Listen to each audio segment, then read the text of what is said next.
North Dakota first. In honor of all veterans who served, we continue to share the stories of our community veterans in a special series called Veterans Voices. In tonight's story, some of the most dangerous and consequential moments of World War II happened behind enemy lines. A retired airman in Bismarck saw those moments up close. Tim Olson introduces us to Eddie Schmidt in today's edition of Veterans Voices. They were close to starvation and in imminent danger of being wiped out unless help arrived. So goes an account of Lagoon Green, a secret air operation in the waning months of World War II, 1945.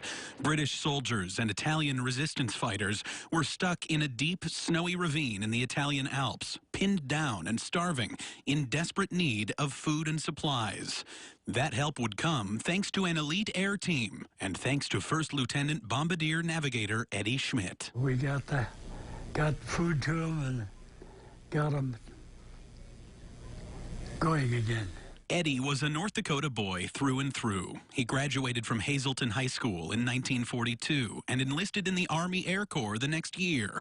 And before long, he was airborne. We'd be looking at each other down the gun sights. After 9 bombing missions, he was brought into the fold of the Office of Strategic Services, which would later become the CIA.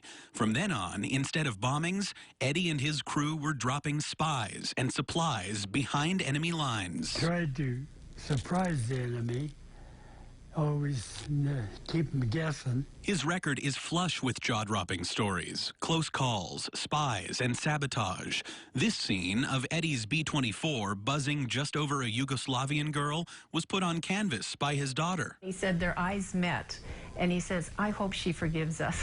50 air missions later, the war was won, and Eddie returned home to Hazleton.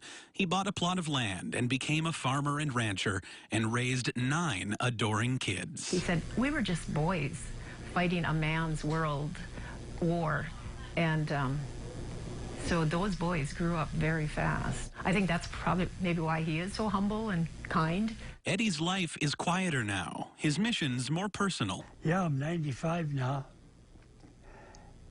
So next object I got to work for is try to make it to 100. But the freedom we enjoy today is thanks in part to Eddie Schmidt and his victories in the skies of World War II. Tim Olson, KX News. Eddie spent 34 months in the U.S. Army Air Forces. He told us most of his missions took place in Italy. Absolutely remarkable. What a great story. Yeah. Stay with us. Still to come on KX News. How one man is going the